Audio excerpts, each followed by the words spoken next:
नमस्कार. सन 2020 ची घटना आहे. मी आणि माझ्या गावातील मित्र आम्ही लपाछपी खेळत होतो. खेळता खेळता मी गावाच्या वेशीवर असणाऱ्या एका झोपडी मागे लपण्यासाठी गेलो आणि त्यावेळेस मला एका झोपडीमधून एका आईचा आणि त्याच्या मुलाचा संवाद कानी पडला. आई म्हणते मुलाला, बाळा तुझा अभ्यास चांगला आहे, तू शाळेमध्ये टॉपर आहेस, पण तुझ्या शिक्षणाची फी मी कुठून आणू? मुलगा म्हणतो, आई याच्यासाठी तर सरकारने शिष्यवृत्ती योजना आणली आहे. आई म्हणते, बाळा त्याच कामासाठी तर मी रोज तालुक्याच्या कार्यालयाच्या पायऱ्या झिजवत आहे, पण एकही अधिकारी आपल्यासारख्या गरीबाची दखल घेत नाही.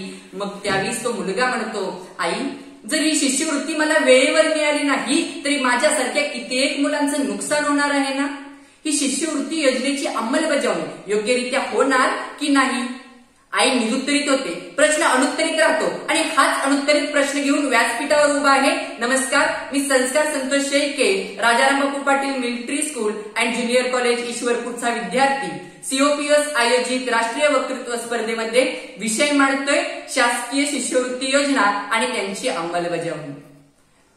शिष्यवृत्ती ही एक फक्त पैशाची मदत नाही, ती एक गरीब मुलांच्या पंखांना लावलेले इंधन आहे आणि ती जर स्वप्नांना जिवंत ठेवणारी दोरी आहे असे आपण म्हणत असल तर ती सांगते, तुझं स्वप्न मोठं ठेव, पैशाअभावी तुझं स्वप्न मोडणार नाही. शिष्यवृत्ती नावातच आहे आशा, कागदावरती सोन्याच्या अक्षरात लिहिलेली आणि जाहिरात ती स्वर्गासारखी दिसणारी.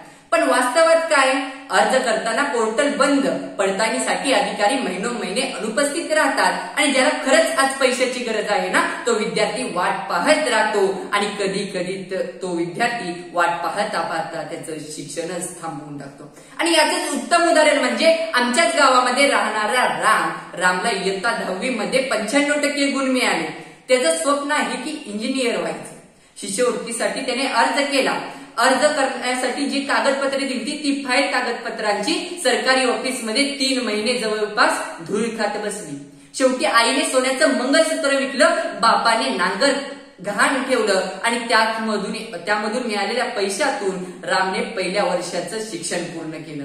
दुसऱ्या वर्षी शिक्षण त्याचं पैशाअभावी थांबलं आणि जर सरकारी योजना वेळेवर आली असती तर आज राम नांगर चालवत नसता गावात, तर तो एक मशीन बनवत असता देशासाठी आणि देशाचं भविष्य उज्ज्वल करत असता. म्हणून मला म्हणावंसं वाटतं, घाम गाळून ज्याने गुण मिळवले त्याचं स्वप्न पैशाअभावी तुटतं.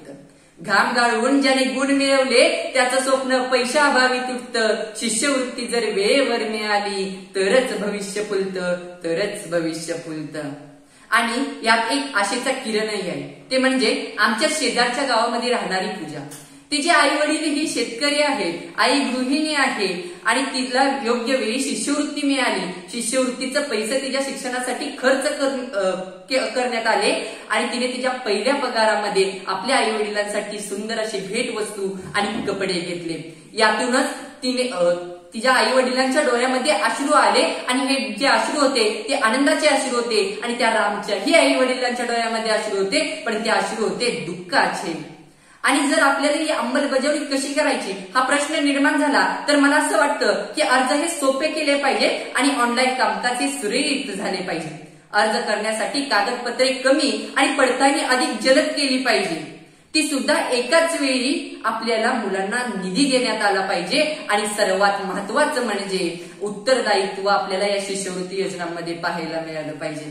तसेच ह्या देशाचं भविष्य जे लोक अंधारात नेत आहे त्या अंधारात नेणाऱ्या लोकांना आणि बेजबाबदार नागरिकांना योग्य ती कारवाई करून त्यांच्यावर योग्य ती रित्या कारवाई केली पाहिजे.